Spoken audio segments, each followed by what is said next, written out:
President Trump's frustration with the judicial branch has only grown since he re-entered the White House, and many of his policy priorities have been slowed down or blocked in courts.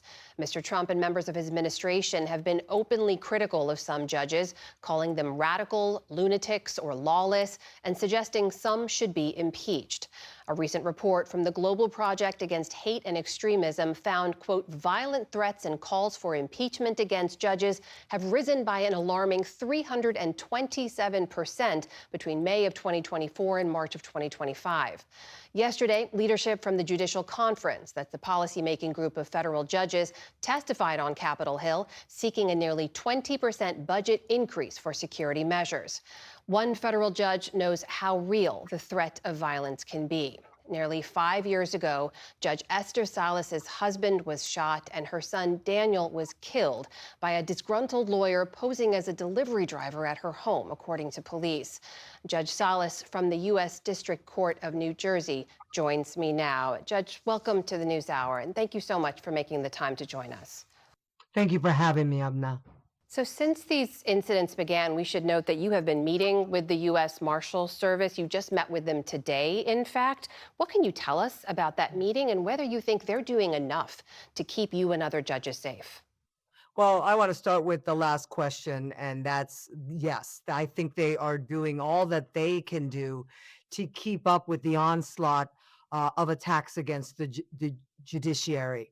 I did meet with representatives today. The meeting went well, and I can tell you that they have confirmed for me what I've known for some time, which is that there are over 100 pizzas that have been delivered to judges' children, and now recently, they're sending pizzas to judges, their children, and utilizing my murdered son's name. They're weaponizing my child's name to really impact fear on judges all throughout this country.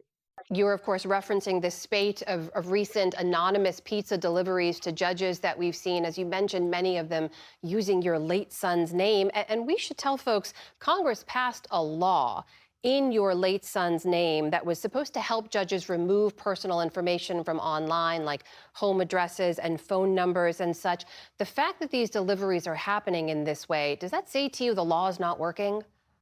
No, what it says to me is that the law is working, but we have to remember what the Anderl Act does.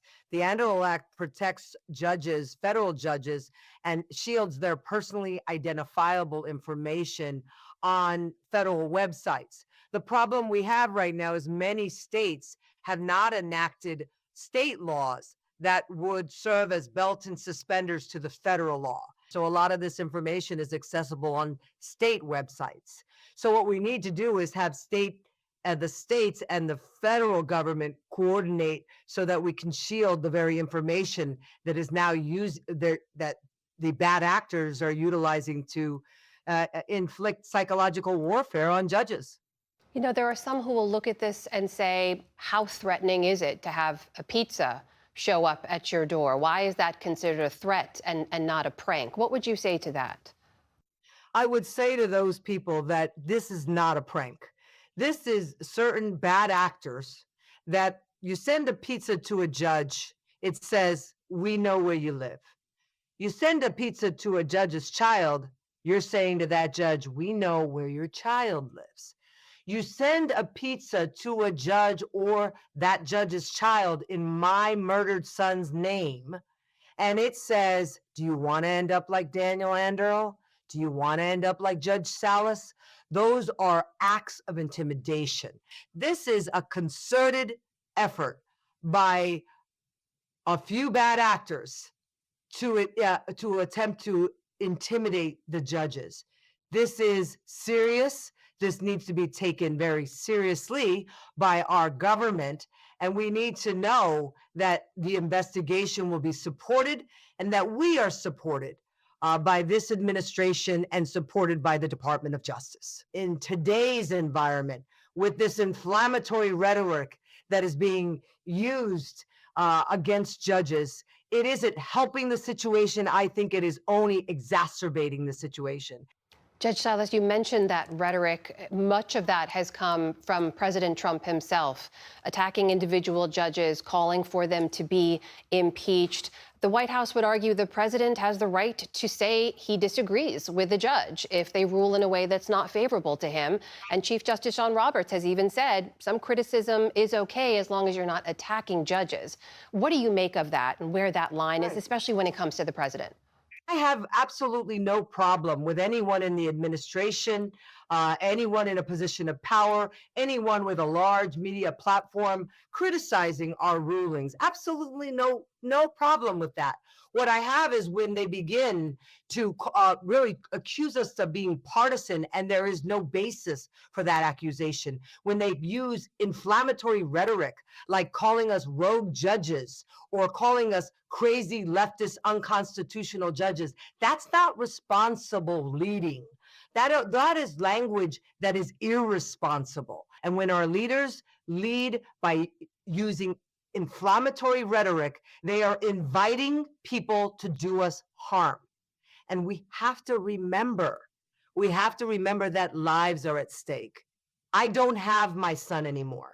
My son is no longer on earth, my only child. I can tell you right now, there are severe consequences to the type of rhetoric that is being used. And I fear for the safety of judges and their families. And I fear for our nation if we allow this conduct to continue to go unchecked with civility and professionalism and an agreement to disagree.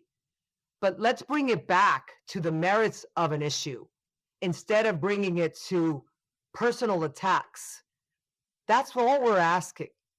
That is Judge Esther Salas from the U.S. District Court of New Jersey.